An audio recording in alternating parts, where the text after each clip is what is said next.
I'm not having this conversation with you. You haven't told the girls, have you, about... Oh, Pete. No. It's just so many...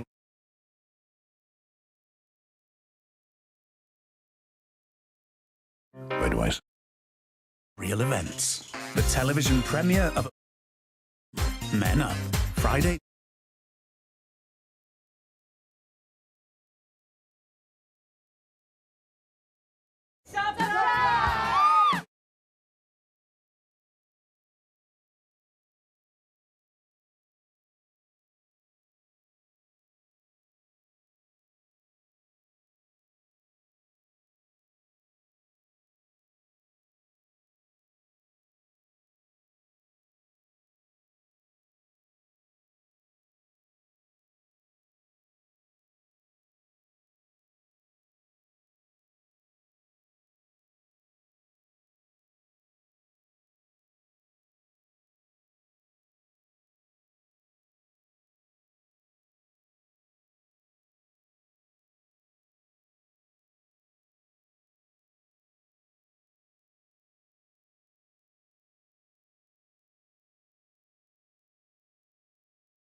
Whenever the next general election is, one of the biggest stories will be here in Scotland. If Labour want the keys to number 10, they will almost certainly need a revival in a nation they used to dominate. Tonight, we're in the market town of Kelso. In the Scottish Borders, it claims to have the largest cobbled town square in all of Scotland. And from here, it's just a short drive or a bit of a long walk to the English border. And our audience here reflects the broad electoral picture across Scotland. Welcome to Question Time.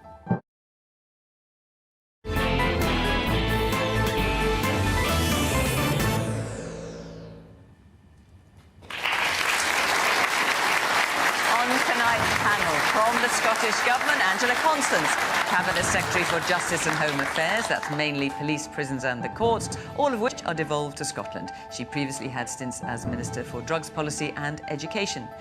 Megan Gallagher has been Deputy Leader of the Scottish Conservatives for nearly 18 months. The UK party may be in power at Westminster, but they are the second biggest party in the Holyrood Parliament, with around a quarter of the seats. Leading Scottish Labour is Anna Sarwar. The Glaswegian was a dentist until entering professional politics in 2010.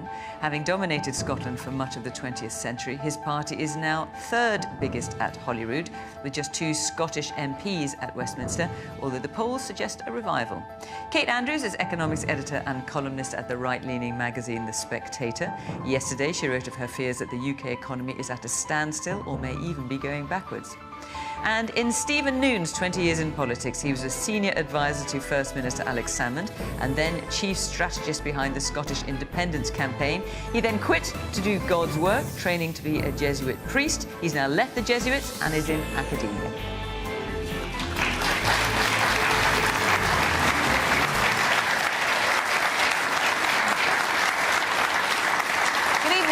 Welcome to our panel. Welcome to our audience here in Kelso. Great to see you. And of course, welcome to you at home. You can watch or listen to the programme on iPlayer or BBC Sounds and take part, of course, on social media. Get involved in the debate. Right, let's take our first question, which the panel do not know, from Maggie Mackenzie.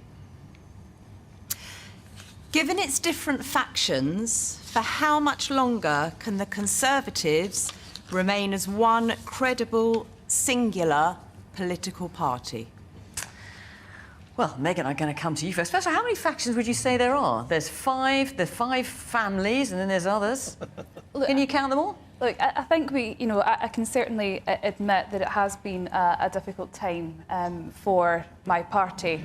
However, I think it's clear that the Prime Minister is focused. He's got his 5 priorities, including reducing debt, halving inflation, things that people really want the stopping government the boats, which of course is stopping the boats, yes, which is another priority. Enlightened us as to all these factions. Which is another priority that the Prime Minister is focusing on. So I think what the public are needing from a government just now is for them to get on with the day job, focusing on people's priorities, and that is exactly what the Prime Minister is doing at present.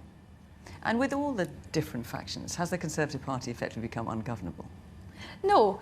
I mean, the Conservative Party is a broad church, and you know there will be times where there is disagreement over certain policies. However, what we can see and what we are seeing is the government getting on with the top 5 priorities that Rishi Sunak set out. So actually, I think that's what people want to see. They want to see a government that's getting on with the job. They want to see a government that's focused on the cost of living crisis, which Rishi Sunak is absolutely committed to focusing on. And that's exactly what we're getting on with. Angela. Well, of course, whatever faction in the Tory party you're making reference to, none of them speak to the priorities of the people of Scotland. We have seen most recently the autumn budget statement, which is the worst scenario for Scotland. They have prioritised tax cuts and bankers' bonuses as opposed to public services.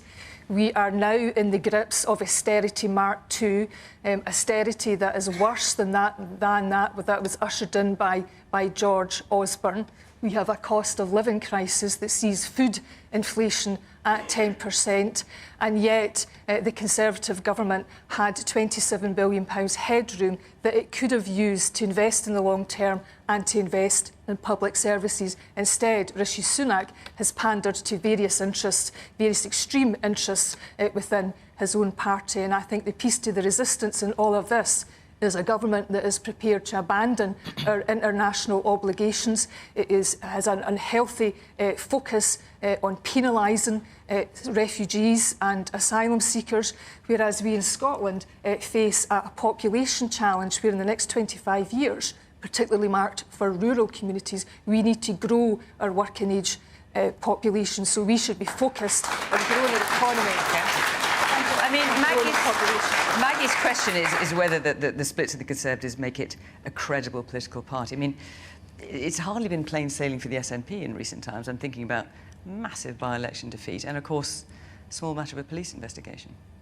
Well, of course, I'm a lifelong Scottish nationalist. I've campaigned for Scottish independence since I was 18 years old because it is the one thing that is the route to addressing child poverty. It is the route to growing our economy. It is the route to making decisions on a par with any other normal country. But in terms of the credibility of the party, which is what Maggie's talking about. I mean, of course, the SNP has not had the easiest years, but I've been in the SNP for over 30 years, and I can tell you right now we've had tougher years when we had 3 MPs and we were at 12% of the vote.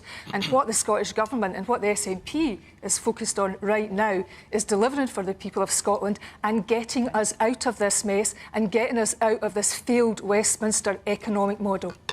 Man there in the tweed jacket. You mentioned tax cuts in your dialogue there. I work for a company that's based in England, but I live in Scotland, work from home, and I'm paying higher taxes. So how does that work? So for me, so while the Scottish Government has limited powers in taxation, we don't have the full range of taxation powers. I am pleased and proud of the fact that we have the most progressive income tax policy in Scotland.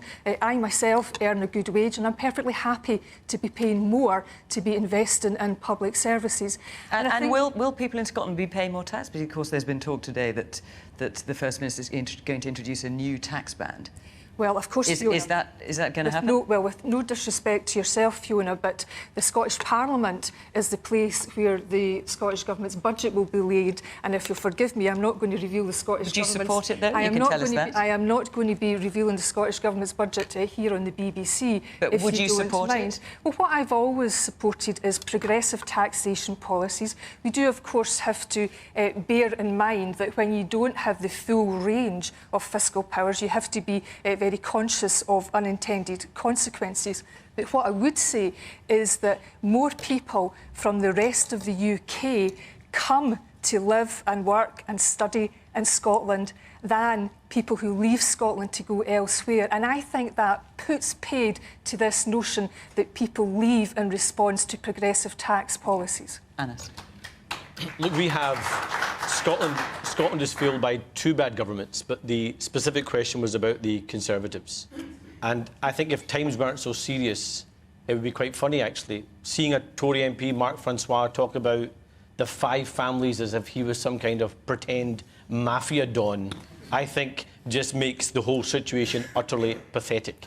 The reality is that Rishi Sunak is weak, the Conservatives are out of touch, they're corrupt, they're lying, they're divided, they're chaotic, they're out of ideas, and frankly, they're out of time as well. And what's going to happen in 2024 is the Conservatives are going to try and make you forget what has happened over the last 4 years since the last general election. And we've got to make sure nobody forgets. Nobody should forget Partygate.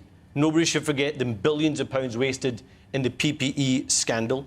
No one should forget Liz Truss crashing the economy, meaning mortgages going through the roof for families right across the country. Nobody should forget the culture wars and the fact that we've had 2 leadership elections, 3 prime ministers, 5 chancellors, all failing our country when all we need is 1 election so we can get rid of the whole rotten lot of them.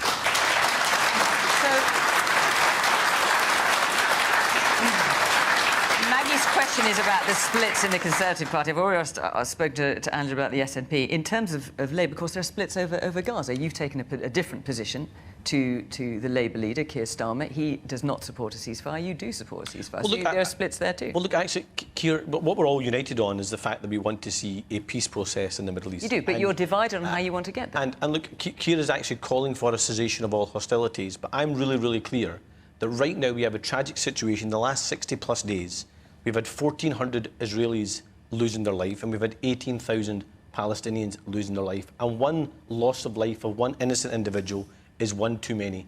And that's why 4 things need to happen immediately. 1 is an immediate ceasefire.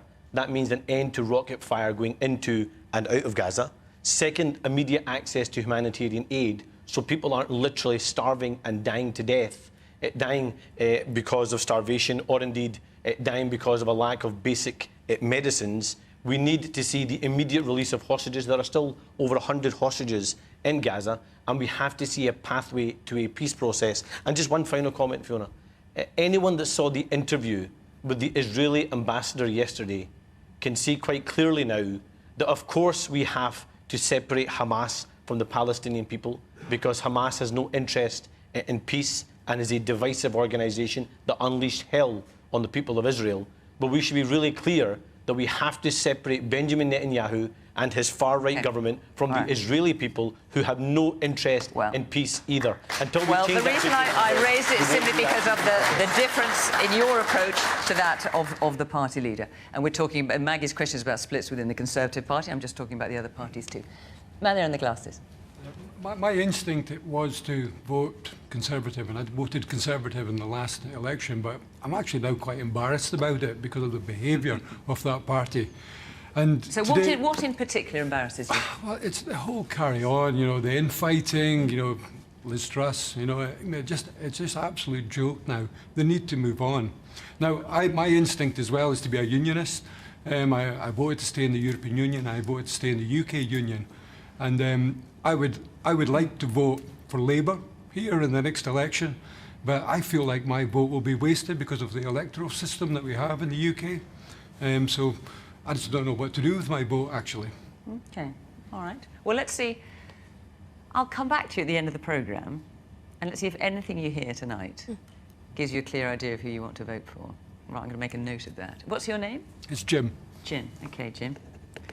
Let's see what you think by Just the end. added Jim to our target voter pool. Exactly, exactly. Now, there's a man here in a shirt with Christmas elves on, so I've definitely got to hear from you. What would you like to say? Going back to the original question about the fragmentation within the parties, I think it's a lot to do with our broken politics. And mentioning what the other gentleman's just said, in Scotland we've got proportional representation, and for me, if Labour put proportional representation in their manifesto, I would really consider actually voting for them. But at this moment in time, I wouldn't. And I think that's the big change that UK politics has to go through. Okay. All right. So, Stephen, let me come to you and let me remind you of the question. Yeah.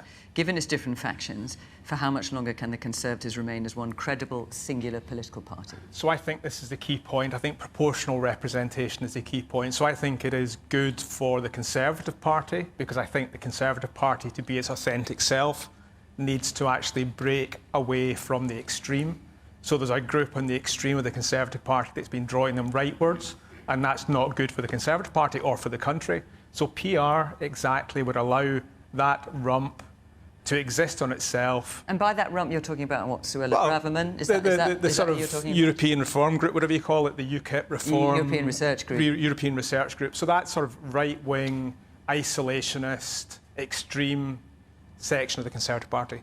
So, look, thinking about the budget, there were some really excellent things in the autumn statement recently. So, for example, the reforms of pensions. I think that was a really sensible measure, and it represented, maybe the Conservative Party at its best.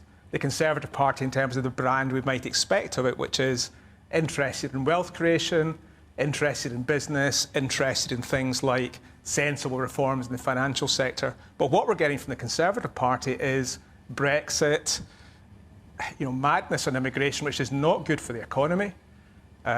And the Conservative Party has been pulled further and further and further to the right. So PR is the answer, but also I think the Labour Party's got a responsibility as well to reach out across the divide. So Rishi Sunak's having to make deals on the right. He could also make deals in the centre. He could speak to the Liberal Democrats, the SNP, the Labour Party, about working out an immigration policy that makes sense, rather than one that panders to the extremes. Okay. Kate. Very quickly want to address the question on tax before I get to factions, because whilst the state of public finances in Whitehall is pretty abysmal, Rishi Sunak and Jeremy Hunt worked hard to actually deliver meaningful tax cuts for both business and for workers. And if you compare that to what is expected to happen in your upcoming budget, and it is speculated, but it is thought we're actually going to see tax hikes, I think there's a clear distinction between those two things. You can complain about tax cuts, but let's see where people actually fall, whether they'd like to receive a tax cut or a tax hike. It's still the biggest tax burden for many decades. We're approaching a post-war high, but I'm delighted that tax cuts are back in the narrative. On the factions, I think we learned two things this week.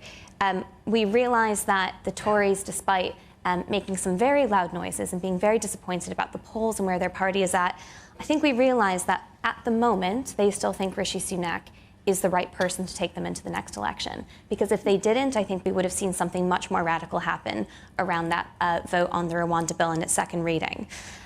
Despite all these factions, we learned something else as well. We've got a faction that wants to relive the Brexit days. We've got a faction focused on more northern investment. We've got a faction trying to revive the Trussonomics era. They claim to be very different, but they've all, broadly speaking, accepted, albeit they want tweaks, a cruel gimmick designed under Boris Johnson to deport asylum seekers to Rwanda and never let them have a chance to have a pathway to stay in the UK. And that cruel gimmick has become a central part, the centerpiece, if you will, of Tory public policy and what they plan to run the next election on. And I think it is truly baffling, and I don't think it's right-wing, frankly, because the best of the right, to your point, embraces the individual, understands difficult circumstances, and wants to help those most in need. You don't come up with gimmicks that are going to put, at most, several hundred people on a flight at the cost of £170,000 per person taxpayer money and send them off to Rwanda as some kind of solution to your broken asylum policy. So I think we learned those two things this week, and I got to tell you, certainly on the second one, I'm incredibly disappointed. Okay. Right. I'm going to move on and take another question. Before I do, I just want to say that this is our last programme before Christmas, but we are already planning next year's programmes, of course, and our first one of the new year is in Oxford on January the 11th. So if you'd like to be in the audience, go to the Question Time website, follow the instructions, and hopefully we will see you in Oxford, January the 11th. Our next question, then, from Henry Bateson. As the Scottish National Party's support dwindles and the polls suggest Labour filling the void, is independence now a pipe dream? Well, obviously, I'm going to ask you first, Angela. Well, thank you very much for that, Fiona, and thank you to the gentleman for the question. Independence is not a pipe dream. Independence for the future of our country remains a popular option, and in terms of recent polls, it's either narrowly ahead or narrowly behind. And the focus in terms of the Scottish National Party is on transformational change. The current Westminster failed economic model is crippling our country. We have always pushed the powers of devolution to the max to do as much as we can with the resources and talents that we have in this country. Let's not ignore the first part of Henry's point, which is as the Scottish National Party support dwindles and polls suggest Labour is filling the void. What's your response to that? Well, in terms of being specific about Labour, my question would be... Well, and your support dwindling? Well, I will come to that point, because I would dispute that point, bearing in mind that the Scottish National Party is the only party that will campaign head, heart and soul for the independence of this country. And the question for the Labour Party is that will they respect this country's right to choose? And irrespective of what you view the future of the constitution of this country, most people in this country believe that the people of Scotland have the right to choose our constitutional future. Will the Labour Party respect that? Will the Labour Party take us back into the European Union, which Scots are the only country to be dragged out of the European Union against our will? Will Labour take us back into the European Union? No. Okay, well, let's talk about the SNP just for a minute. Silence. Angela, since also you are here representing the SNP. So what, if Henry's question about is independence a pipe dream, what is the SNP's policy on achieving independence? Well, the SNP's policy on achieving independence is to campaign for it, to put it front and centre of the next general election. But in terms of, because obviously we had Nicola Sturgeon, who was going to call a de facto referendum at the next general election. That has now gone as a strategy. So what is the strategy now, other than campaigning for it and trying to persuade people that independence is the best route for Scotland?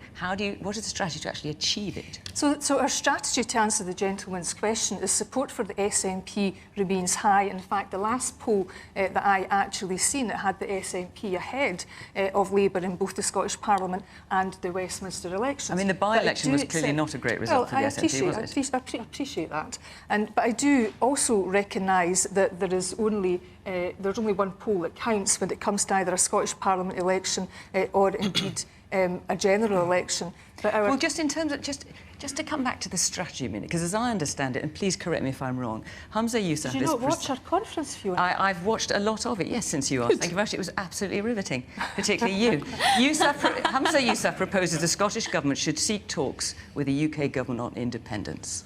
So we've got the Conservatives here, we've got Labour, who hope to be the next government. So how are you going to persuade them?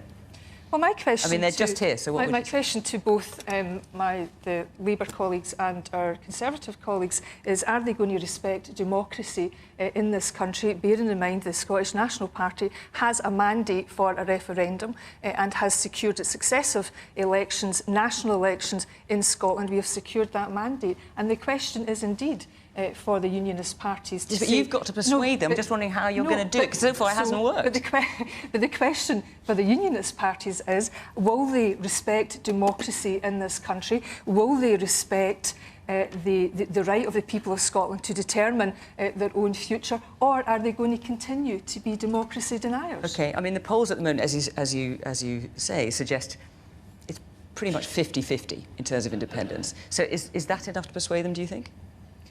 Well, the point of the general election is to ensure that we galvanise every activist for independence, that we, front and centre of that campaign for independence, have the courage of our convictions, and to convince the people of Scotland that if you want to escape from a failed Westminster economic model, if you want to escape from a cost of living crisis, if you truly want transformational change in terms of our economy, in terms of growing our population, and recognising that independence is the only possible route back into the EU, independence is the only choice that will secure the economic future of this country.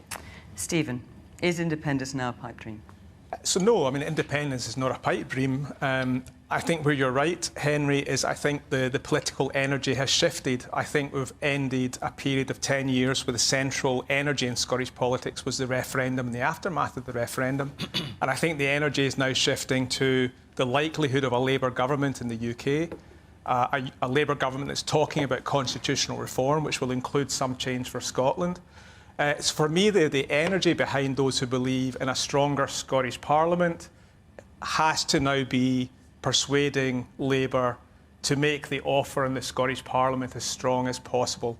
So increased devolution. So what Angela's suggesting, which is go for independence as soon as possible. Quite how you achieve it is a different matter. So that's not the way forward. So I think there's good, there's better, and there's best. I think independence is best. I think a Labour government elected at Westminster is good. But the problem with a Labour government elected at the next election is it's there for maybe 5 years. It protects us for 5 years. What actually protects us in the long term is having powers transferred to the Scottish Parliament so we can make the decisions ourselves. So that's the better option, a stronger Parliament, home rule, as you might want to call it. But the best option absolutely is independence. So I believe that Scotland will become an independent country, but I think we need to become independent well. So we need to take it slowly. I think we need to do it in steps. So one of the lessons of Brexit is that if you leave the union in conflict with your neighbour, if you leave it with no plan in place, you end up with a bad result. So I want independence to happen in a way that is unifying in Scotland. We do it in cooperation with the rest of the UK because they're our closest partners, friends, neighbours. But we also do it in a way where we have the institutional capacity, we have the ability to become independent in a secure, smooth and successful way. Because the success of independence will be determined about how we become independent as much as anything else. So you're talking about some time off by the sound of it. So it may take 10 years, it may take 15 years, it may take 20 years. But we become stronger, we take on more powers, we work out what we need, what levers we need in Scotland in order to deal with the pressing problems in Scotland.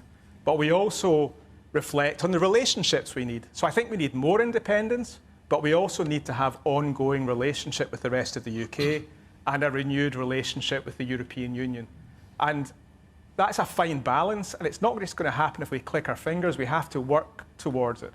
I think, we have to take it slightly more slowly than the SNP is maybe arguing for publicly at the moment. Which is interesting, given that you were the chief strategist for the Yes Independence campaign. But this is where this is the point you've reached. I still believe passionately in independence, but I want us to become independent in the best possible way. Well, let's look. There's quite a few hands up. Let's hear from someone. The woman at the back. I thought we had a vote not that long ago for independence. And you were happy with the outcome, I'm assuming, from the way you said that? Well, I actually voted SNP, but I'm so glad I was in the minority. Would you just want to expand on that a bit? Well, I voted for independence, but I'm glad I was in the minority. Right, because you think that would have been the wrong decision? Correct. And so why are you thinking that now? I just think the country's in such a mess, and we do need a new government, absolutely. Right, so you voted SNP, but you wouldn't vote SNP now? No. OK. The man next to you. How independent would Scotland be if we've got the Germans and the French telling us what to do when we get this independence? Do you mean if you rejoin the EU? We're really going to be... We're not going to... What do you mean? Do you mean if you rejoin the EU? If we got independence and we rejoined the EU, then what independence do we have? At least with the UK government, we have influence, we have MPs there, and we can do something with it. We will have no say. We will be a nation of 5 million people at the very end of Europe that no one or very few will listen to in Brussels. OK. And the woman there, in the multicoloured sweater, I think, yes. The SNP is too central belt focused. It doesn't pay enough attention to what people in this part of the world and in the north of Scotland need. And until then, I don't believe borderers or people in the north will focus on independence. I think it's important to look at the context. We've had the Rutherglen and Hamilton West by-election, our first parliamentary by-election win in 12 years in Scotland, where we got more than double the SNP vote. And opinion polls were had the first time in the lead from the SNP, the first time in over a decade. And also important to note that when I became leader, we were at 14% in the opinion polls, 32 points behind the SNP, never mind ahead of them. And the reason why that's happened is because Scottish Labour under my leadership is not going to turn our back to any voter, regardless of how they voted in the 2014 independence referendum. And we are the only political party in Scotland actually trying to persuade anybody and trying to bring our country back together and unified around change and owning change. Because one thing I'm really clear about is there is no overwhelming majority or consistent majority for independence in this country.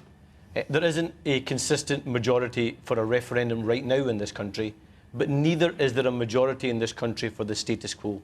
But there is an overwhelming majority in Scotland for change. And the first opportunity for that change comes in the general election in 2024 and then the Scottish Parliament election in 2026. So I say openly to people, I don't support independence, I don't support a referendum, but I recognise we need change right now. And we may ultimately disagree on the final destination for Scotland, but we can all go on this part of the journey of change together. That means getting rid of a rotten Tory government across the UK come the general election, but it also means in 2026, come that Scottish Parliament election, we can have a competent government here in Scotland as well. Because some people might point to the independence question, and that's the reason why the SNP is losing support. The ultimate reason why the SNP is losing support is because incompetence has consequences. Over 800,000 of our fellow Scots are on an NHS waiting list. The PISA scores last week shows that our education system, once regarded as the best in the world, is declining under the SNP, and we can't even build ferries anymore in the country where we're £250 million over budget. And that's why change is coming in the form of the Scottish Labour Party. There's a person there with, all I can see is a green sleeve. Oh, yes, it's a woman there, yeah. Hi. I'm just referring back to the gentleman up there. I feel that the English government does not listen to the Scots, that nobody, they just don't seem to want to talk. Can I just say on that one? I think we just need to be really careful, because I know you're not doing that, but I know sometimes our political opponents do it, where they try and conflate Westminster to people everywhere across the country. The problem is not just Westminster or England. The problem is this rotten Tory government, where people in England agree with us that they're a rotten Tory government. So let's get rid of them and have a government that works for every part of the country, including for Scotland. Kate. I think it's clear that the SNP are struggling with the same issues that the Tories are, which is if you've been in power for more than a decade, well more than a decade, you cannot point the finger of blame at anybody else, and you cannot really distract with much, because all of the public policy failings, even if you're not responsible for all of them, are on you. You know, there's plenty that Rishi Sunak has inherited, but he has to take responsibility for it. In the case of the SNP, I think Anna's laid out a lot of important points there. Life expectancy in Scotland has plummeted since recently. It's the sharpest fall in 40 years under the SNP. The drugs deaths are the highest in Europe. You can talk about independence, and it's an important question. It's not for me to answer. That is for you to answer. But ultimately, what people want solved tomorrow are these crucial issues that affect their daily lives. And I think what's affecting the Tories absolutely is affecting the SNP as well. You cannot distract. You cannot point the blame elsewhere. You have to take responsibility. And when you try to cover it up, and certainly when you say, oh, it's not really like that, you know, things are better than it seems, it's never better than it seems. People understand what's going on in the real economy and in their real lives, and it's understandable that they want to see change.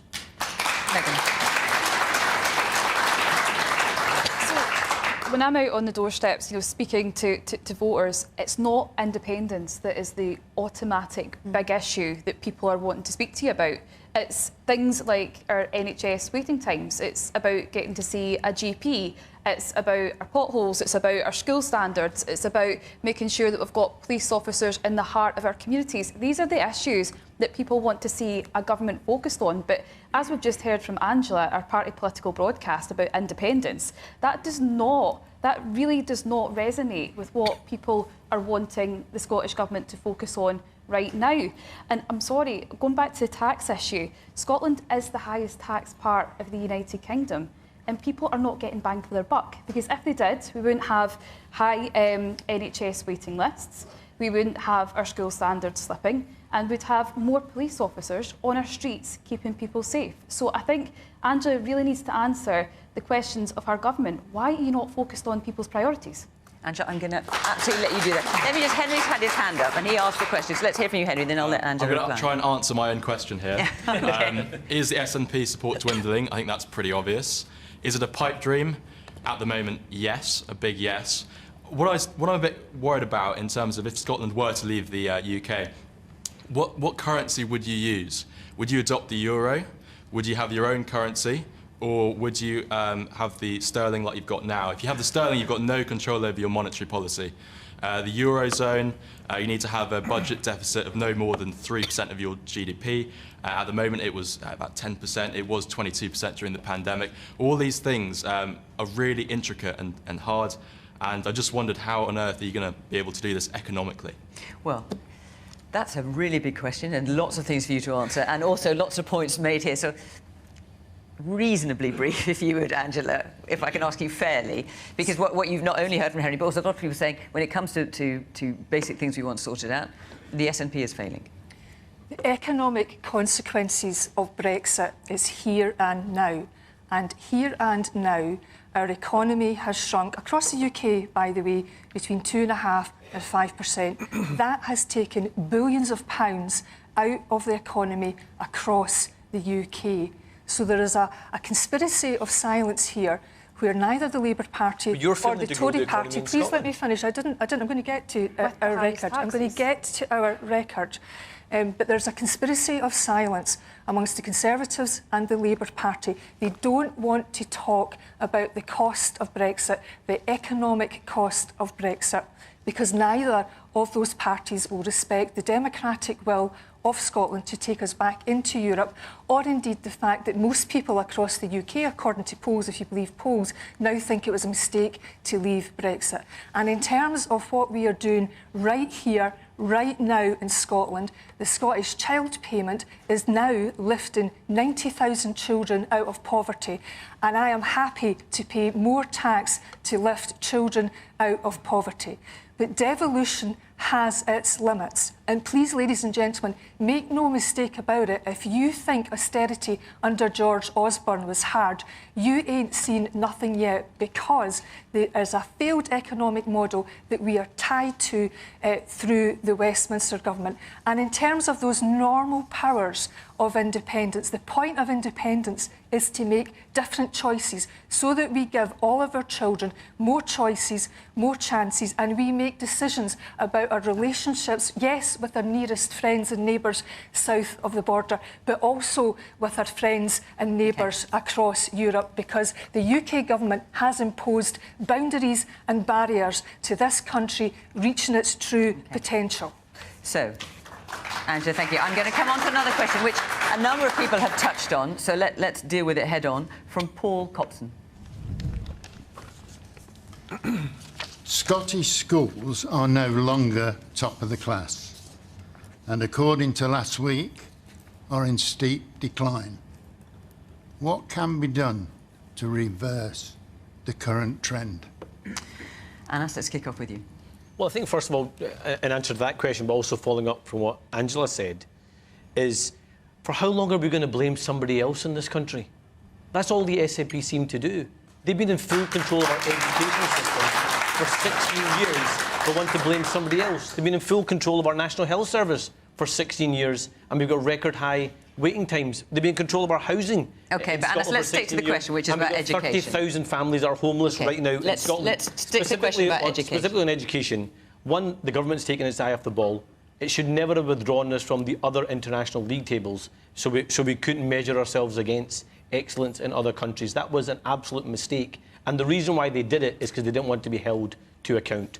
Right now, we have got to make sure that we are fixing our education system. That means appropriate numbers of teachers.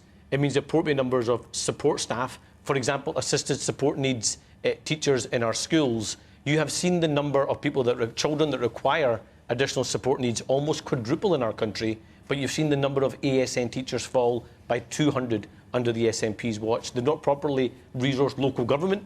That means less resources in our classrooms, and they have not linked skills, the economy and our education system together, meaning we have lagging growth compared to other parts of the United Kingdom. So where That's are a you going to recipe find for the money disaster. for that, Anna? So first and foremost, we have to get growth back into our economy.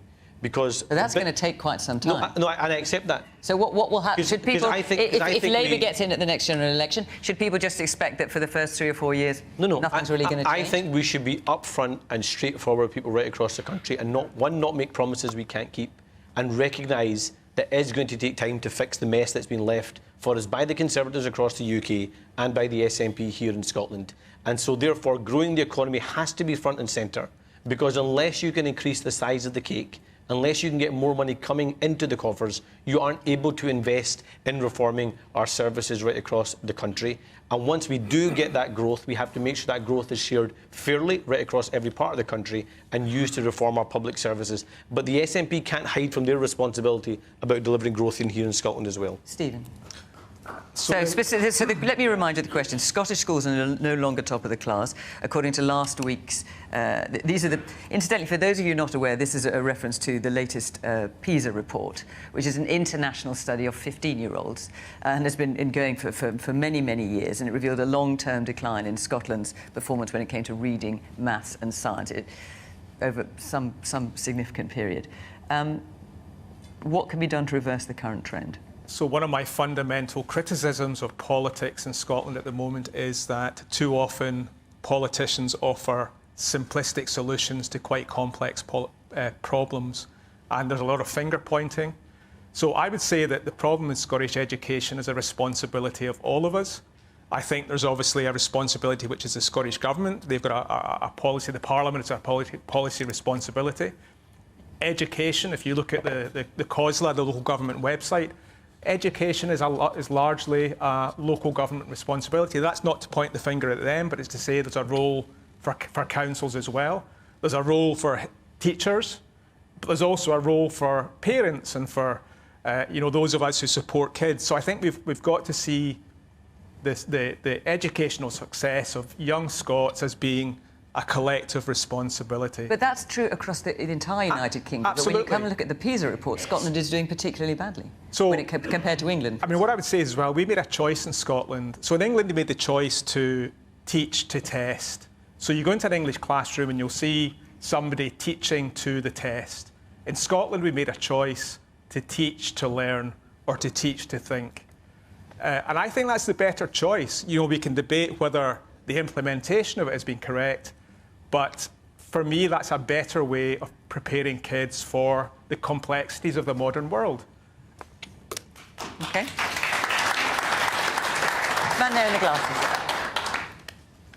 There's a huge disconnect between what goes on in the government making the decisions and what actually goes on in the schools. My wife worked in early years education for many years. She loved nothing more than preparing our youngest people for that transition into primary education. And it's what got her out of bed every morning for it.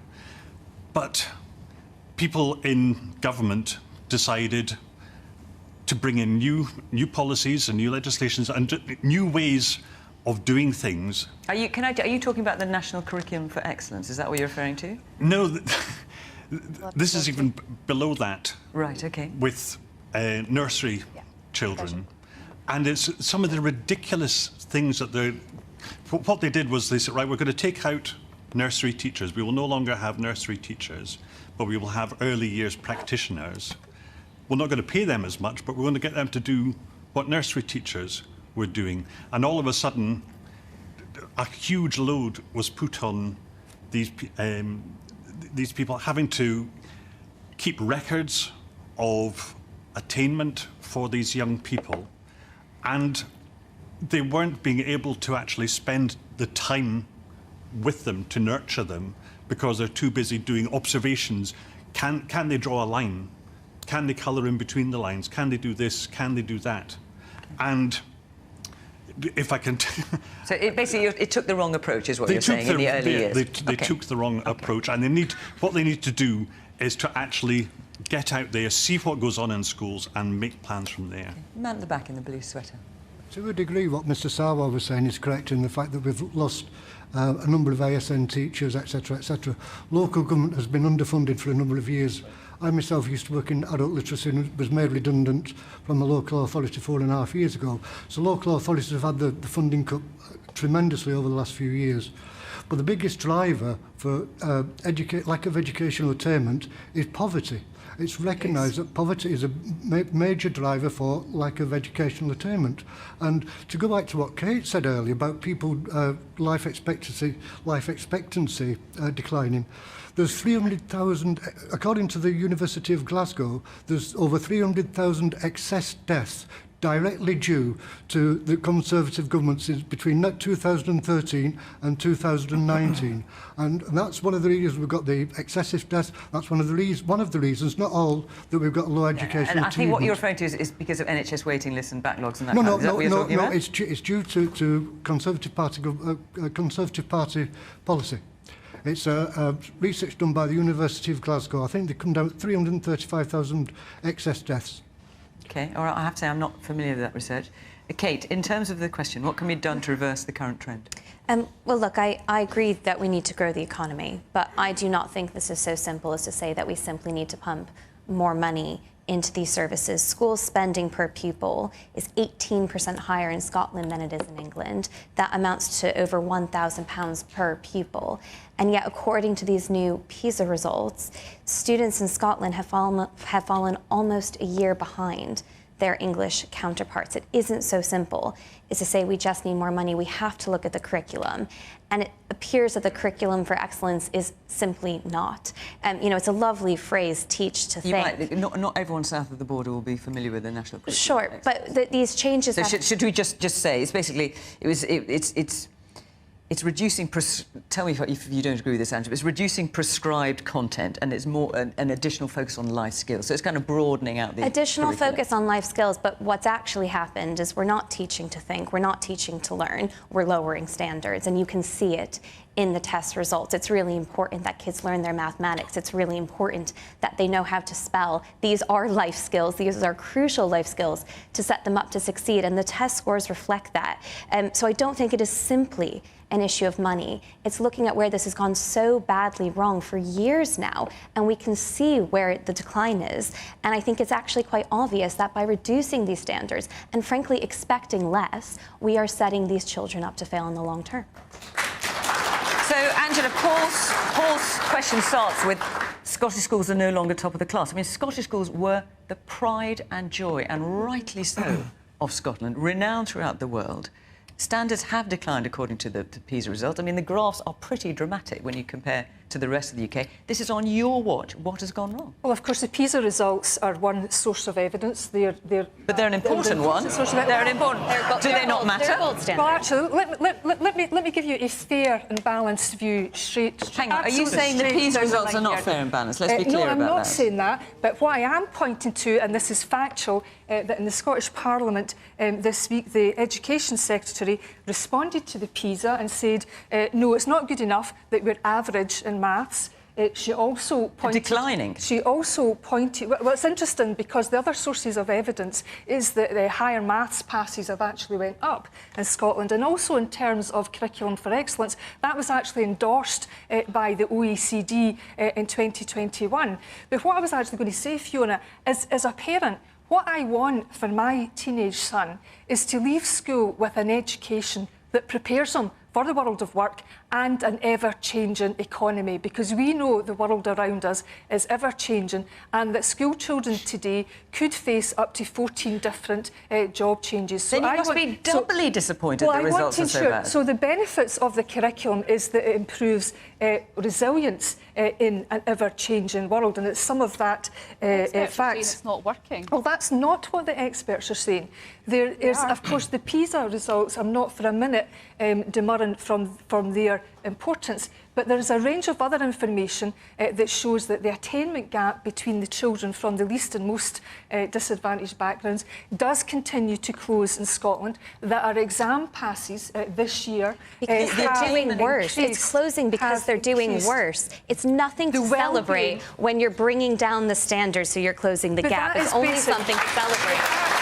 when you're lifting the standards for all children. But I think that is really a slur on the hard work of our school teachers in Scotland, because it's not a slur. It's about trust our professional. You're setting everybody up to fail. The teachers, the children. Do you think that this trajectory is good enough? Fiona put it very well. This used to be a world-renowned pride of joy of Scotland. When? Name it. When? What do you mean? What do you mean? Name it? When? Give us a history lesson. When were we top of the league table for education? Scotland is world That's a strange argument, I've got to say. to be very clear, you want to know when? Scotland is world famous for its record universities, some of the oldest and best in the world. It still is. It was producing. So are you saying Scotland's schools were not world class then? Is that your argument, Angela? Philosophers, you have produced the pupils ready to go into those universities. What I'm saying, and one of the things that this government has challenged has been the importance of tackling the poverty-related attainment gap, because in Scotland, sometimes we look at our past with rose-tinted glasses. So it was this government that took the attainment challenge head-on and said that we wanted to address child poverty, also in an attempt to reduce that attainment gap. And your viewers across the UK might also be interested to know that we have the lowest teacher-pupil ratio in Scotland, that we have the highest investment per head of population. Our attainment standards... None of this is translating to the results. None of this is translating to the results. Do you think they're good enough? Do you think they're good enough? Well, the Education Secretary this week... Do you think they're good enough? The Education Secretary said this week we need to improve attendance at school, behaviour at school and our performance in maths. So you don't think it's good enough? So that gives you our answer, that we have identified the things that we want to improve. Okay. Because but we also shouldn't let our achievements either be talked down. I've given a balanced view that, our children's performance in education... There's a lot of people shaking their heads here, Angela. I've got to tell you. Megan, do you want to come in there? You let Angela talk for a long time. I think Angela's trying to defend the indefensible when it comes to the SNP's track record.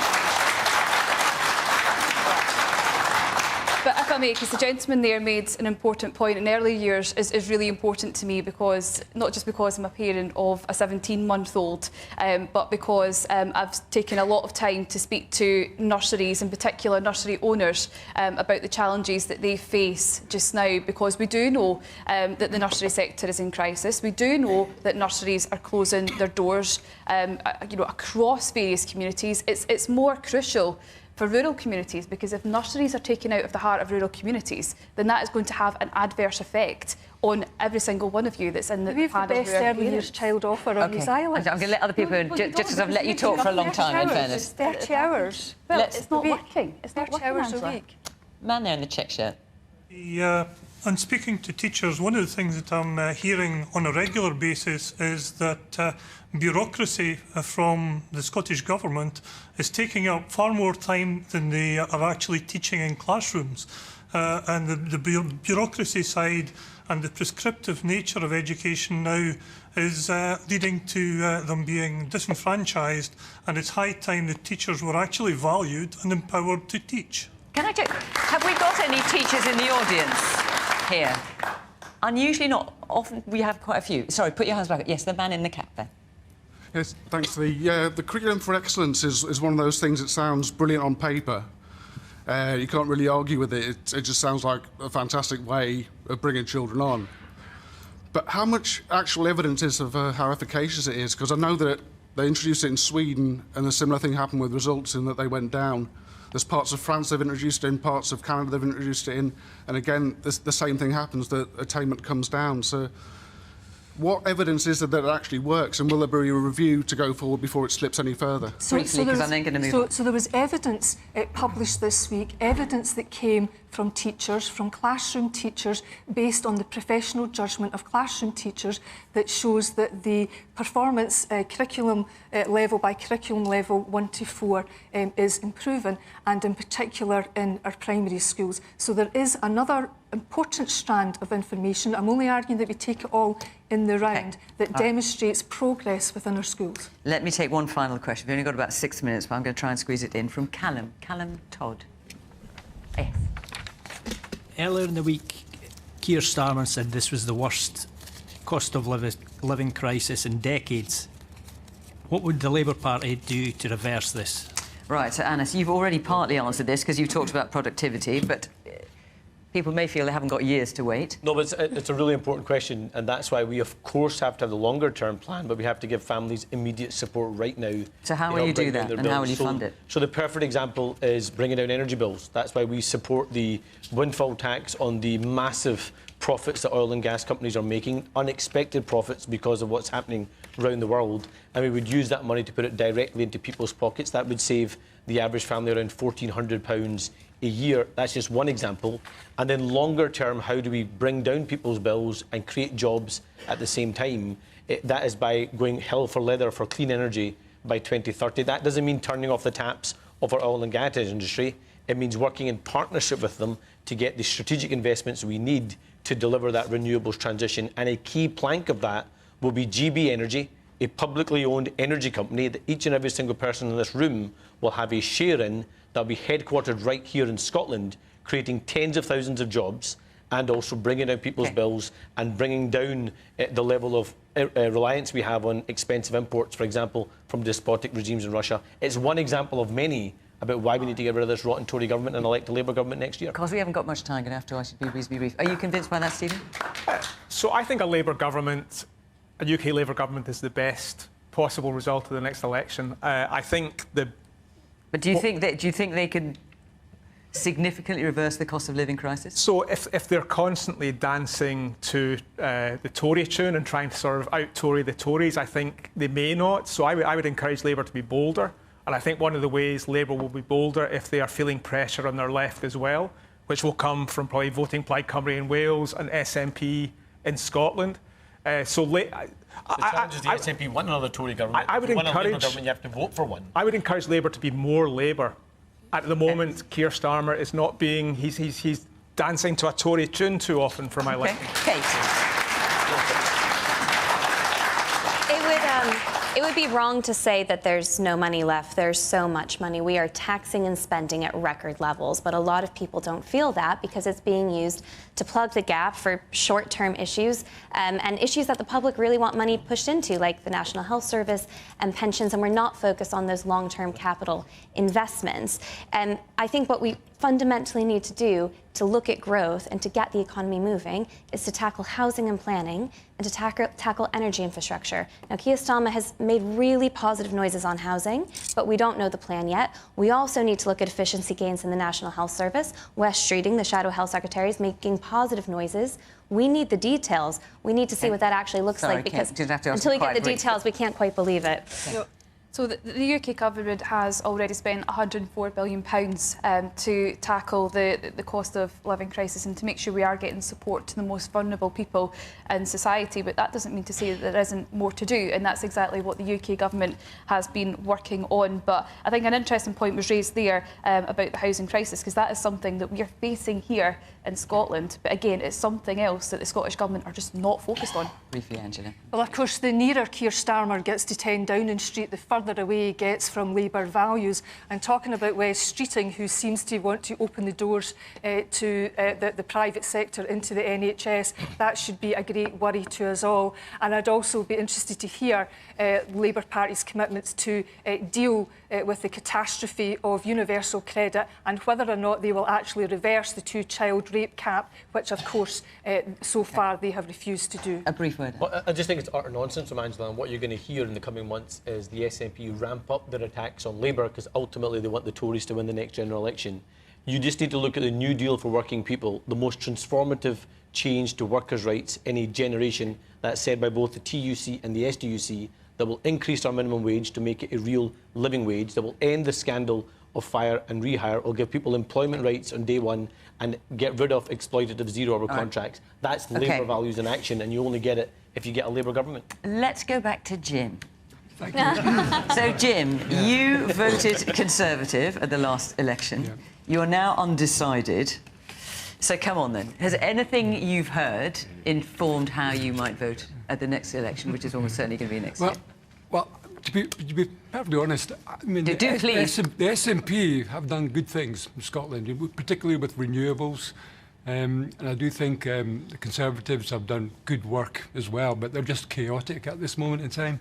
And I do like the way Labour are moving towards the centre, and I think that's where my heart lies. I think everything should be working more cooperatively, and we should actually find a way of actually managing and delivering and governing this country in a cooperative manner. And I think proportional representation would do that. And I would probably vote for Stephen if he was actually going to. Oh my goodness. Sadly, not on offer. But I think he says some really sensible things regarding independence. You can try out making sure it works. So are you still undecided then? No, I think I will probably vote Labour, but I know my vote will be wasted. Okay, well there we are. So, who knows when the next election is going to be? Almost certainly next year. We'll find out. And Jim, good luck with however you choose to vote. Our hour is up. Thank you very much to our panel. Thank you to our audience here in Kelso for coming along. And thank you to you, of course, at home for watching.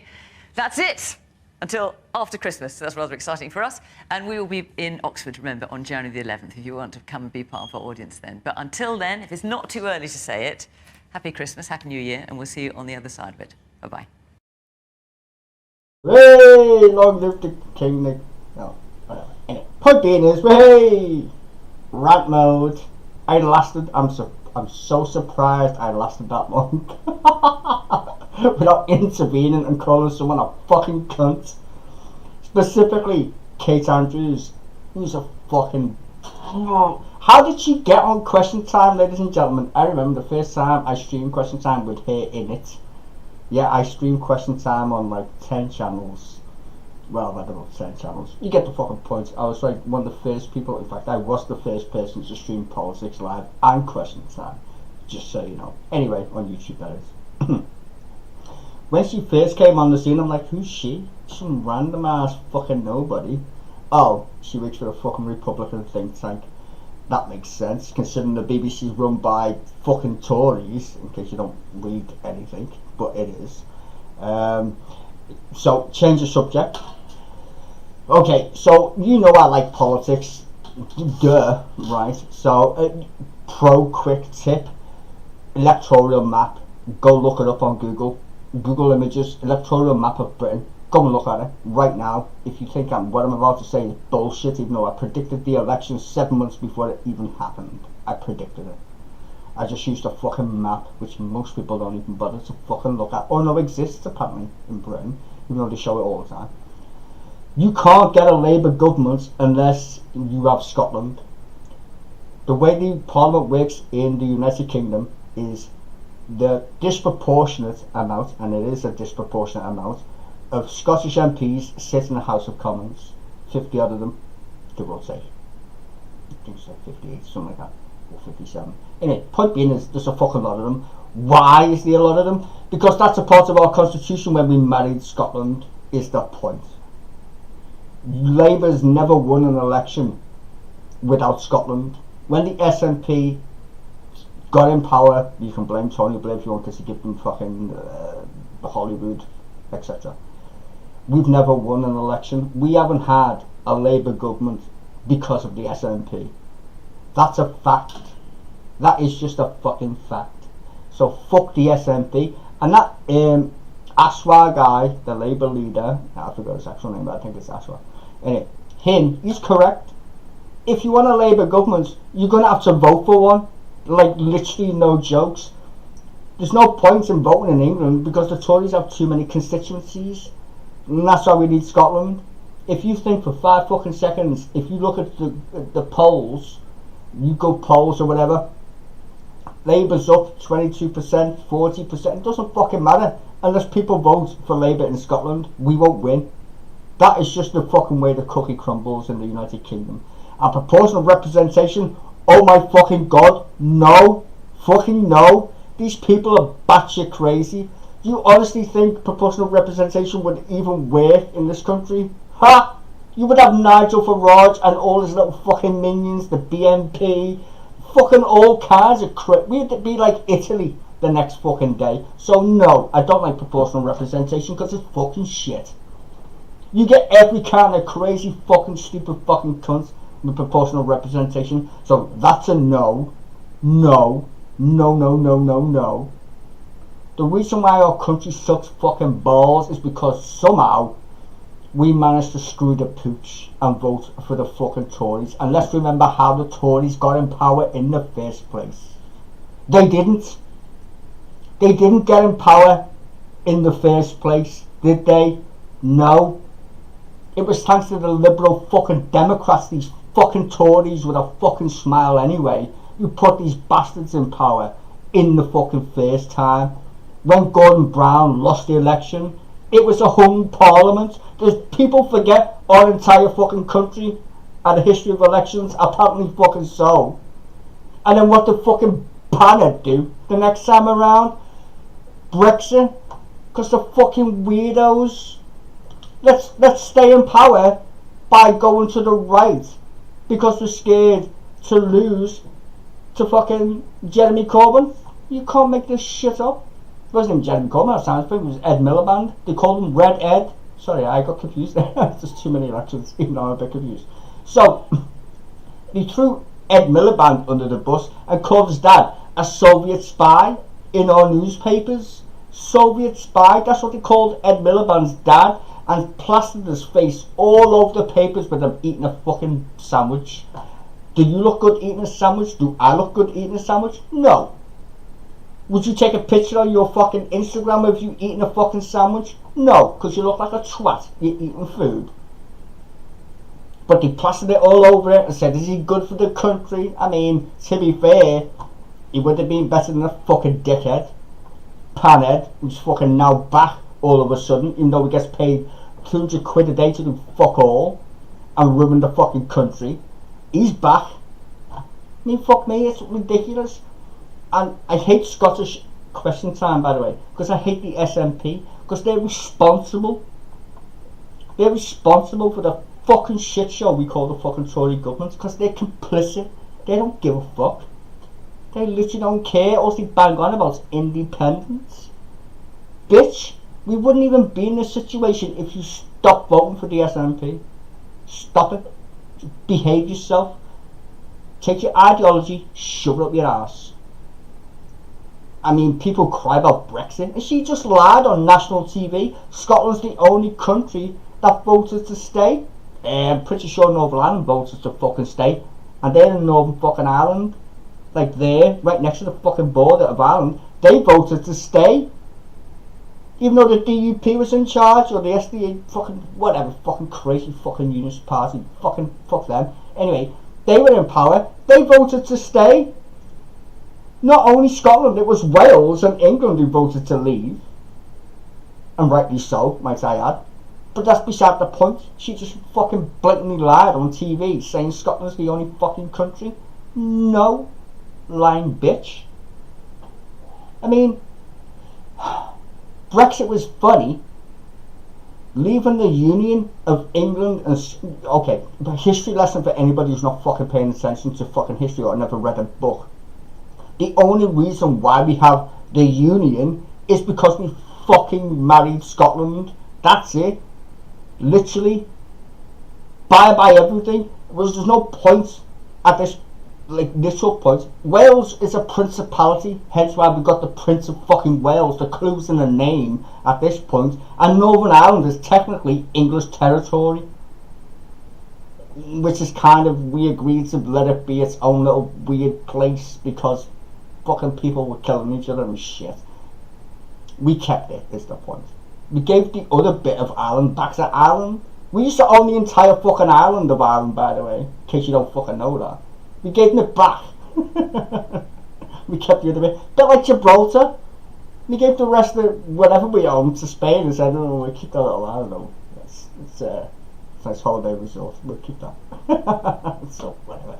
Anyway, point being is, fuck the SNP and fuck the Tories. If you hate the way the country is, accept the fact that you don't vote Tory. Does nobody remember Margaret Thatcher at all? No. I used to put that bitch on a fucking bonfire.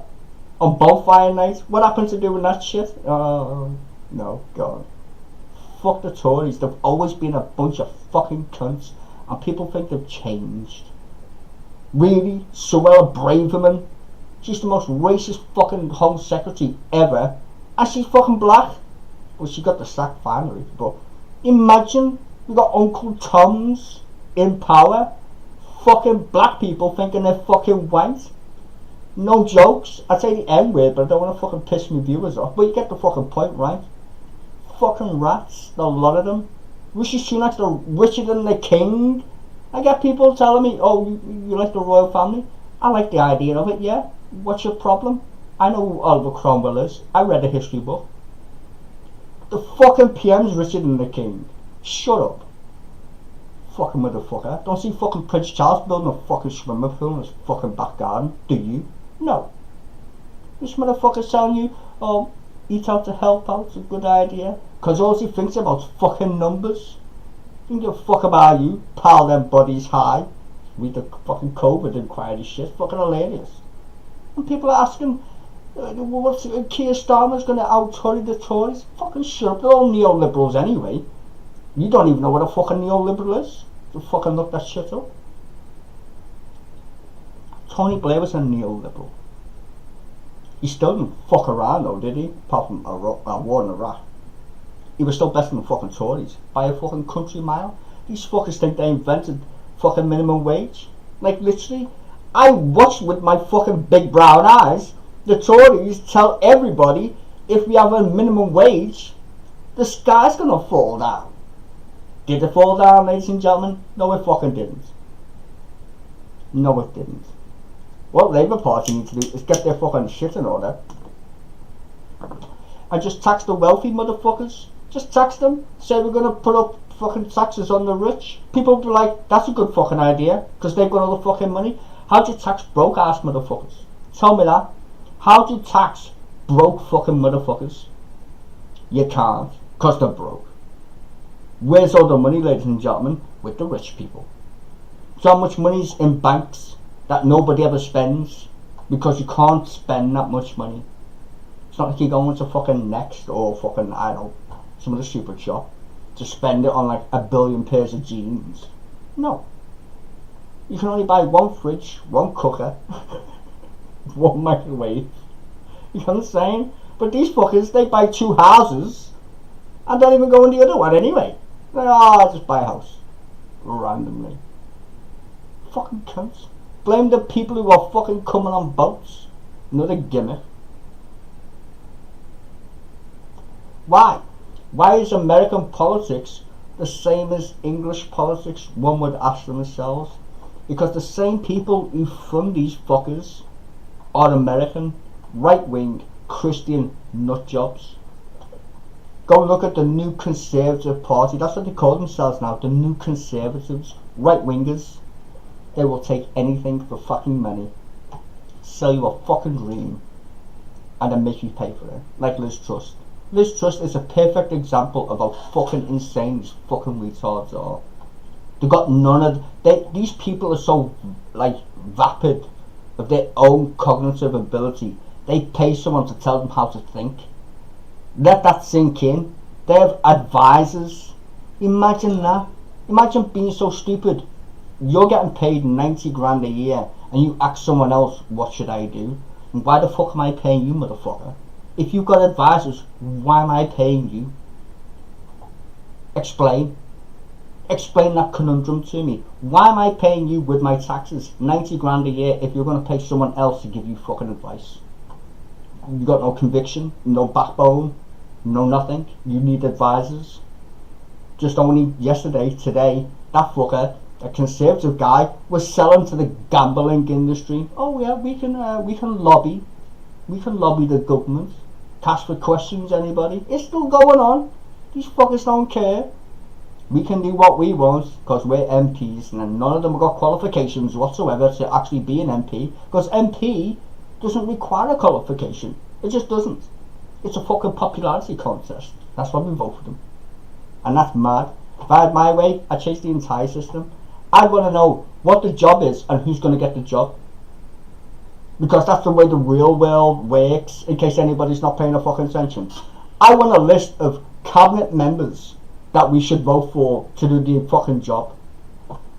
instead of these fucking retards getting a popularity fucking contest like Miss fucking I don't know, Miss Universe or some shit, and then people complain you're shit at your job. Well, what the fuck do you expect? What do you literally expect? You have a CV for a reason.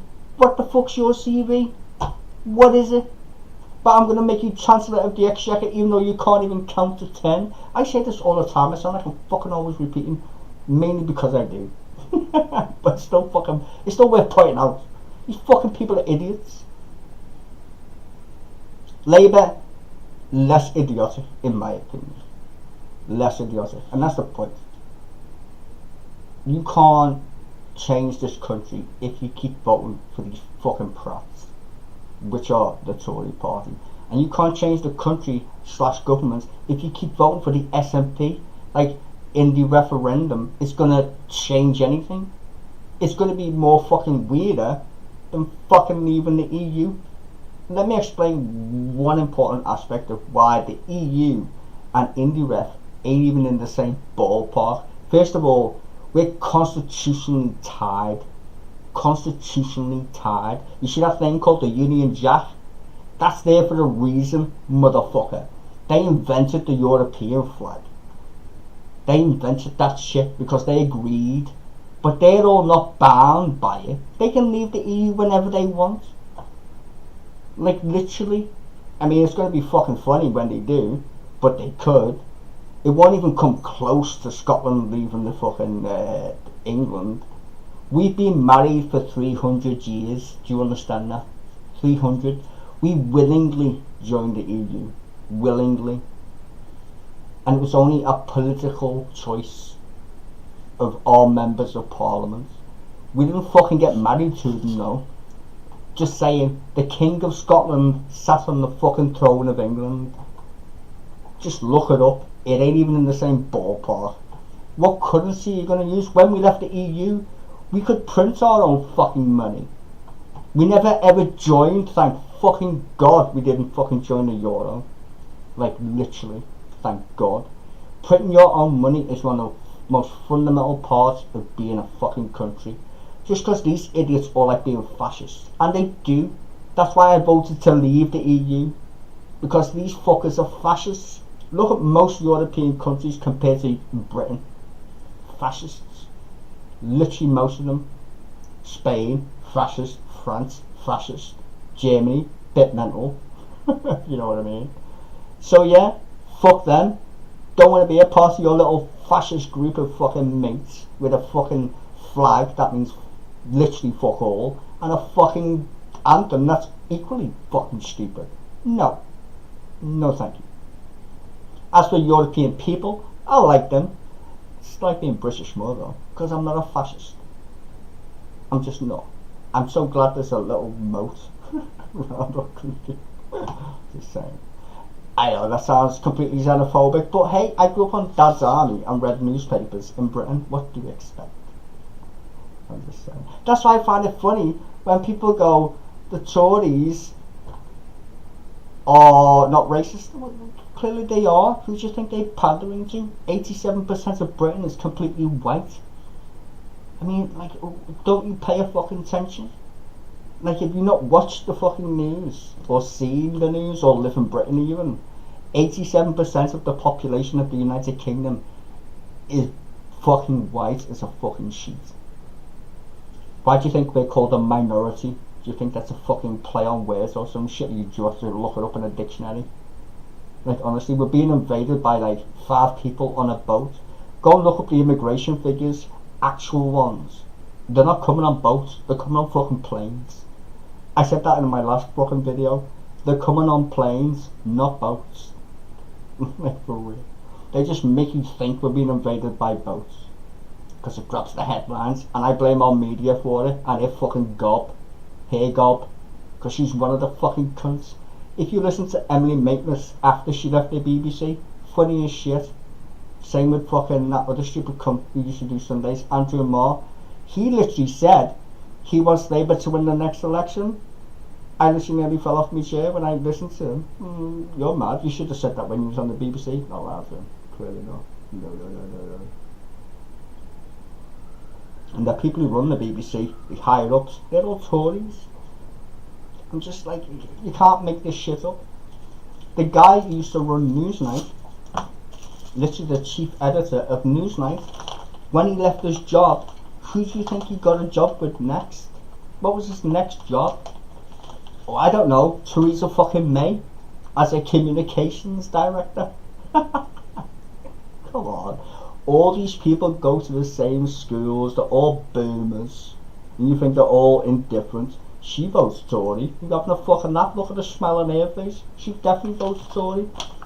You're telling me she votes Labour? Get the fuck out of here. Sell me a bridge. Sell me a fucking bridge. Honestly. And that Kate bitch, she does my tits in as well. Everyone's clapping, I'm just like, don't clap for her. She's a fucking Republican. Don't clap her. She's a little neoliberal fucking mad bot herself. I can't stand her. And like I said, she just appeared randomly on Question Time. Who the fuck put her on the Question Time show? Oh, the editor put it on the fucking show. The people who do the show put it on the fucking show. Give her a good little insight into this Question Time shit before it goes. And before I go shit then. Question Time is not owned by the BBC. It's a private company that sells it to the BBC. I know that because they fucking literally used to always fucking copyright strike the beginning of the show. Why copyright the very beginning of the show? One would ask.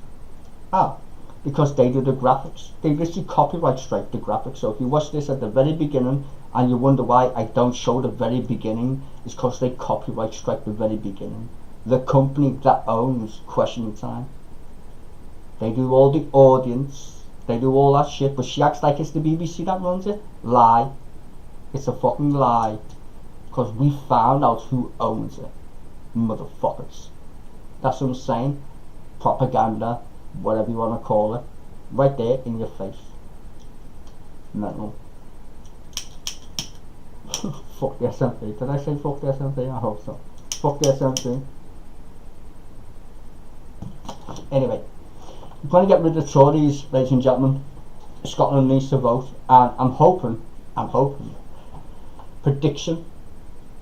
I think I'll do a better prediction video when we get closer to the election.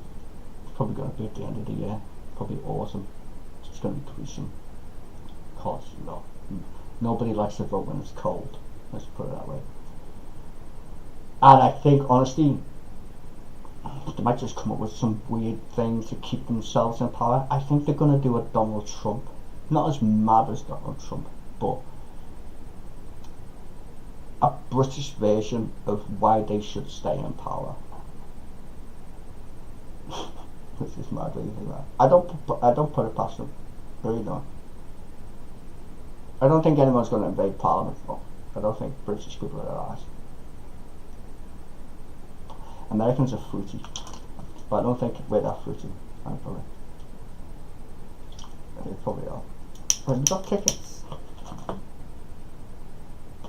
You want to invade the House of Parliament, you've got a ticket. People, you know what would be funny, right? If that ever happened in Britain, January 6th, if that ever happened in Britain, people would literally queue. People would just queue, which would be the strangest thing ever. But it would be so British. In the rain, probably. Breaking news, people queue to riot at the House of Parliament. Like, for real. I should make that t-shirt, really, should I? Or some shit. Anyway, point being is, prediction. I think Labour will win, not by a super majority though, even though the polls might suggest that. I think Labour's going to need at least, well, let's see, 13 seats minimum in Scotland. Minimum.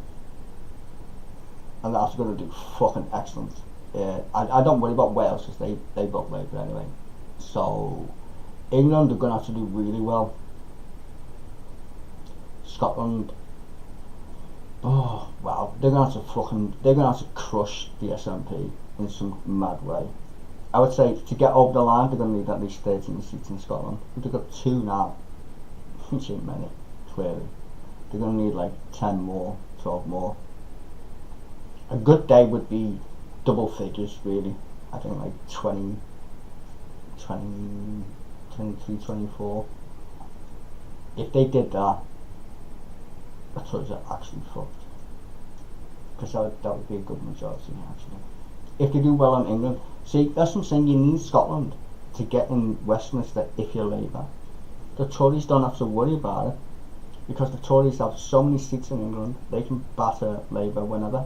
If the Union broke up, and this is a mad fact, if the Union broke up and England kept its constituencies, or its constituencies the way it is now, we would never get a Labour government, ever. Let that sink in. You'd never get a Labour government. If the constituencies stayed the same. I mean, if people voted, clearly you would, but in terms of seats, safe seats and all that shit, you'd probably get a few marginal changes, but the vast majority of people, if they were still Tory voters, you'd never get a Labour government. That's the point what I'm trying to explain. It's very important Labour do well in Scotland, or there's just no point we'd be stuck with the Tories for another 5 fucking years, which is, oh, God forbid, the most painful thing I've ever had to say. But yeah, that's going to be true. So the one thing I would look out for if you're interested in British politics is the SNP vote, in terms of how they're doing. It's going to be very important. Anyway, fuck the SNP and fuck the Tories. I just want to say that before I go. Happy Christmas, because yeah, it's my last show. Oh, poor me, poor you. I think it is my last show. It's not Politics Style, I don't think. I think everyone's off for Christmas now. Anyway, I hope you all have a lovely New Year. A nice chicken, or whatever.